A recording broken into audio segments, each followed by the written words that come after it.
अगर लग्न कुंडली में आपका राहु अच्छा है और आप राजनीति में जाना चाहते हैं, राजनीति है ही काम चतुराई का, दूसरों से काम निकालने का, दूसरों के साथ जो शब्दों का हेर फेर आप करते हैं वो राहु ही करवाता है। राहु अच्छा है तो राजनीति में अवश्य जा सकते हैं आप। अगर राहु आपकी लग्न कुंडली में अच्छी अवस्था में नहीं है और दशाओं में चल रहा है तो ऐसा व्यक्ति जो काम कर रहा है उसको भी छुड़वा देगा, क्योंकि उसको इतने बड़े सपने वो दिखा देगा। कुछ लोगों से ऐसे प्रपोजल उसको मिलेंगे कि हम ये काम करेंगे तो हम करोड़पति हो जाएंगे या अरबपति हो जाएंगे।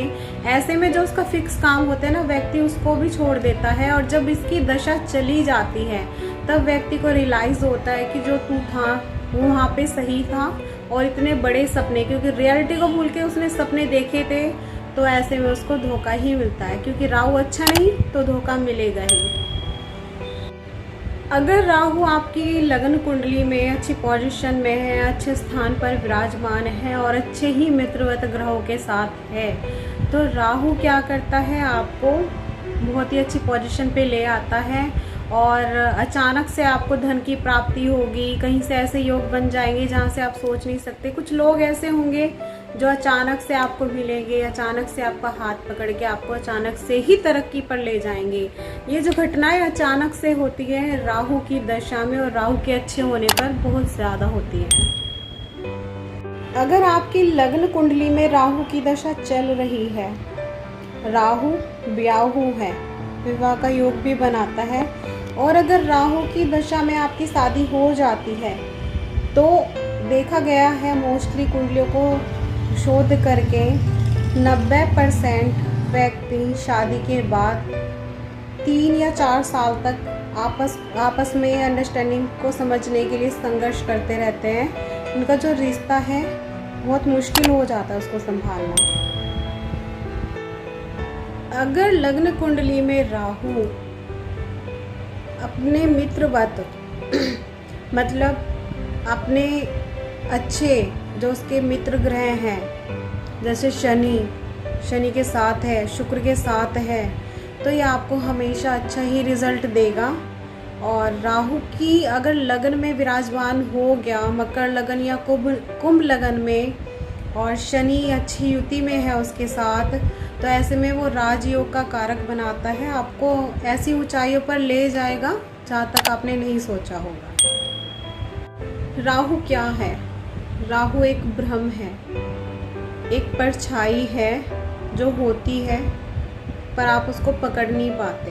ऐसे ही राहु क्या करता है, चालाकी होती है, किसी के खिलाफ षड्यंत्र करना होता है, किसी से चतुराई से काम निकालना होता है।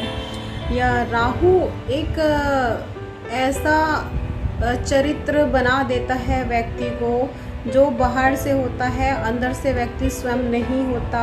मतलब राहु क्या होता है, एक तरह का छलावा होता है, जो होता है दिखाई भी देता है पर रियलिटी में बिल्कुल नहीं होता। नमस्कार। कुंडली में राहु की भूमिका क्या है, कैसे वो कार्य करता है? सबसे पहले डिपेंड करता है कि वो किस भाव में बैठा है और किस ग्रह की संगत में है। क्योंकि राहु को हमेशा लोग क्या कहते हैं, बुरा मानते हैं, पर ऐसा नहीं है। वो संगत के ऊपर डिपेंड करता है, क्योंकि अगर वो जिस ग्रह के साथ बैठा है उस ग्रह के ही गुण अपने अंदर समा लेता है और उसी की तरह बिहेव करता है जैसे कि वो पहला ग्रह करेगा।